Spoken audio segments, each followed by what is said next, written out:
APH यानी एंटीबैटम haemorrhage baby का जन्म होने से पहले and 20th week of pregnancy के बाद में अगर जेनिटल ट्रैक्ट यानी वेजिना की ओर से कोई भी ब्लीडिंग या कुछ भी ब्लीडिंग होता है तो उसको हम एपीएच यानी एंटीबैटम हेमरेज बोलते हैं। अगर वो ब्लीडिंग प्लासेंटा की ओर से होता है तो वो दो कैटेगरी में डिवाइड किया गया है। First placenta previa and second is abruptio placenta. अब हम देखते हैं कि प्लासेंटा प्रीविया क्या है।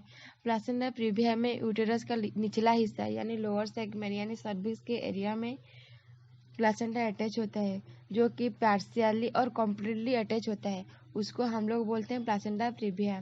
अगर हम इंसिडेंस की बात करेंगे 1/3 केस ऑफ एपीएच जो कि प्लासेंटा प्रीविया की वजह से होता है। अब हम बात करते हैं इटियोलॉजी ऑफ प्लासेंटा प्रीविया। इसका मतलब प्लासेंटा प्रीविया क्यों होता है, इसका एग्जैक्ट कॉज कुछ भी नहीं है, लेकिन कुछ ऐसा सर्टेन थ्योरी है जो इंडिकेट करता है इस वजह से प्लासेंटा लोअर सेगमेंट में अटैच होता है। तो वो है फास्ट ड्रॉपिंग डाउन थ्योरी। जब पुअर डेसिडुआ रिएक्शन, डेसिडुआ यानी प्रेग्नेंट एंडोमेट्रियम को डेसिडुआ बोलते हैं, जो कि वेल नरिश्ड होता है, अगर वो उसका रिएक्शन फर्टिलाइज ओवम की ओर ज़्यादा अच्छा नहीं होता है तो वो निचला हिस्सा में गिर जाता है, जिसको बोलते हैं dropping down theory.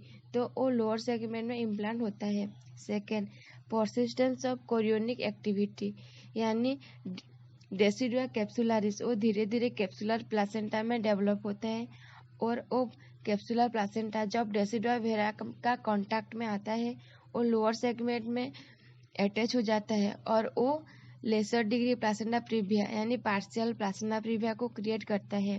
Third, defective decidua, decidua यानी प्रेग्नेंट एंडोमेट्रियम, जो कि अगर उसका वेल नरिश्ड या वो वेल लुब्रिकेट नहीं होता है तो वो फर्टिलाइज ओवम उधर अटैच नहीं होता है, क्योंकि वो अच्छे से नहीं हुआ है, तो वो निचला हिस्सा में वेल प्लेस को देखने के लिए नीचे नीचे नीचे नीचे चला आता है, तो वो क्रिएट करता है लोअर सेगमेंट में अटैचमेंट यानी इम्प्लांटेशन।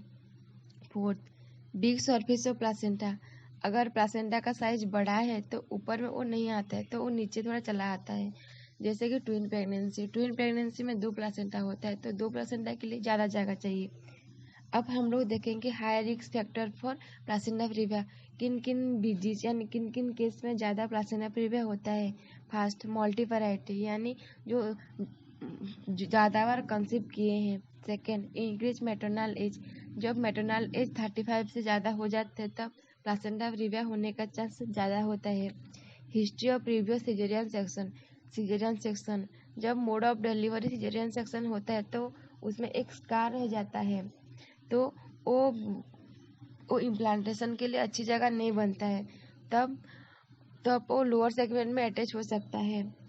थर्ड, जैसे कि स्कार इन द यूटेरस, जैसे कि मायोमेक्टोमी, अगर फाइब्रॉइड यूटेरस होता है, अगर वो अनमेरिड यानी बिलो 35 एज होता है तो हिस्टेक्टोमी नहीं करते हैं, तब यूटेरस का वही जो जिसमें फाइब्रॉइड है उसी हिस्सा को ही निकालते हैं, तो वही ऑपरेशन को बोलते हैं मायोमेक्टोमी। तो मायोमेक्टोमी में जो अगर कोई स्कार है तो उसमें इम्प्लांट नहीं हो सकता, तो निचला हिस्सा में इम्प्लांट होता है।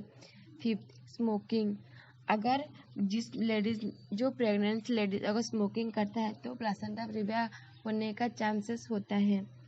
सिक्स, प्रायर क्यूरेटेज, अगर क्यूरेटेज डीएनसी कुछ किया गया है तभी भी प्लासेंटा प्रीविया होने का चांसेस ज़्यादा होता है। अब हम देखते हैं clinical feature of placenta previa, यानी प्लासेंटा प्रीविया होने से क्या क्या साइन सिम्टम होता है। वेजिनल ब्लीडिंग, ये मतलब प्लासेंटा प्रीविया है तो वेजिनल ब्लीडिंग ही कॉमन है, और ये जो ब्लीडिंग होता है जिसका ऑनसेट मतलब ये जल्दी जल्दी से होता है, और वो जब ब्लीडिंग होता है तो पेशेंट को कुछ भी पेन नहीं होता है, और इसका कोई भी नॉन कॉज नहीं होता है, वो रिकरेंट होता है। तो अब नेक्स्ट पढ़ेंगे साइन ऑफ प्लासेंटा प्रीविया। जब ज़्यादा ब्लीडिंग होता है तो हीमोग्लोबिन यानी ब्लड लॉस होता है, तो वो क्रिएट करता है एनीमिया को। जब हम एब्डोमिनल एग्जामिनेशन करेंगे तब उसका यूटेरस का साइज, उसका गेस्टेशनल साइज ज़्यादा दिखाई देता है, और उसके साथ साथ हार्ड साउंड भी सुनाई देता है। जब हम यूटेरस को फील करेंगे तो वो रिलैक्स्ड होगा, सॉफ्ट एंड इलास्टिक होगा, जहाँ की कोई भी लोकलाइज्ड और टेंडरनेस नहीं होता है। Next, persistence and mall presentation, इसमें माल प्रेजेंटेशन होता है। नेक्स्ट हम पढ़ेंगे confirmation of diagnosis, placenta previa है या नहीं है, तो हम उसको कैसा पता चलेगा। तो वो है फर्स्ट है सोनोग्राफी। सोनोग्राफी मतलब अल्ट्रासाउंड, ये एक डायग्नोस्टिक टेक्निक है जो जिसमें हम प्लासेंटा प्रीविया है या नहीं वो जान सकते हैं, जो कि सिंपल मेथड है। वो ज़्यादा पैसा खर्च भी नहीं होता है एंड वो प्लासेंटा का लोकलाइज प्लासेंटा किधर है वो इसमें पता चल जाता है। उसके साथ साथ ये फीटस का साइज कैसा है उसका स्टेटस जानने के लिए भी हेल्प करता है। उसका कारण से हम उसका फीटल का वेलबींग को ट्रीटमेंट करने के लिए वो हेल्पफुल होता है। पहले से हम लोग पढ़ाई कर चुके हैं सोनोग्राफी के बारे में, यानी अल्ट्रासाउंड। ये अल्ट्रासाउंड मेनली 3 प्रकार का होता है। फर्स्ट, ट्रांस एब्डोमिनल सोनोग्राफी यानी TAS, जो कि 30 वीक के प्रेगनेंसी के बाद वो एक्यूरेट होता है, जिसका परसेंटेज 98% होता है एक्यूरेसी। सेकेंड, ट्रांस वेजाइनल यानी TVS सोनोग्राफी, जहाँ की एक ट्रांसड्यूसर वेजिना में इंसर्ट किया जाता है विदाउट टचिंग द सर्विक्स। ये फुल्ली एक्यूरेट होता है जब वो सेकेंड ट्राइमेस्टर में सोनोग्राफी किया जाता है। थर्ड, ट्रांसपेरिनियल यानी TPS सोनोग्राफी। अभी हम लोग देखते हैं एडवांटेज ऑफ अल्ट्रासाउंड। फर्स्ट, इसमें वेजिनल एग्जामिनेशन का कोई भी ज़रूरत नहीं है, जो कि हेमरेज का रिस्क को अवॉइड करता है। सेकेंड, इसमें प्रोलॉन्ग हॉस्पिटलाइजेशन का भी ज़रूरत नहीं है। एंड थर्ड, प्लासेंटा प्रीविया यानी इसमें ब्लीडिंग होता है, वेजिनल ब्लीडिंग होता है, और अल्ट्रासाउंड की वजह से वेजिनल ब्लीडिंग स्टार्ट होने से पहले हम प्लासेंटा प्रीविया को डायग्नोज कर सकते हैं। अभी हम लोग देखते हैं management of placenta previa. Placenta previa जो एक ऑब्स्ट्रक्टिव हैजार्ड है, जिसका कोई भी नॉन कॉज नहीं है, लेकिन कुछ एक काम करने से हम प्लासेंटा प्रीविया को रिस्क को कम कर सकते हैं। फर्स्ट, एडिक्वेट ANC यानी एंटीनेटल चेकअप।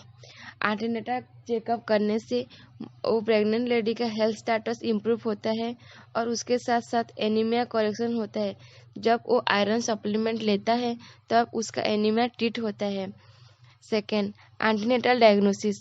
अगर अल्ट्रासाउंड 20 वीक में एक हुआ है और उसमें प्लासेंटा प्रीविया बताया गया है, तो 34 वीक में और एक अल्ट्रासाउंड करना चाहिए, जो कि डायग्नोसिस को कंफर्म करता है।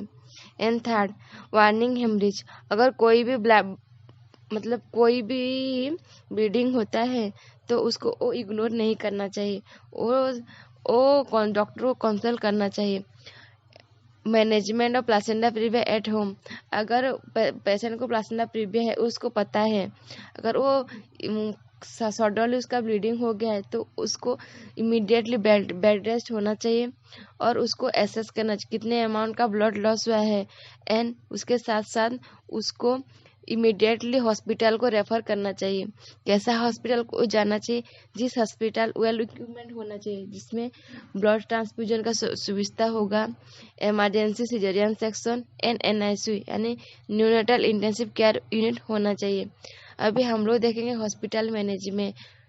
हॉस्पिटल मैनेजमेंट में 2 प्रकार का आता है, एक है expected management, second is active management.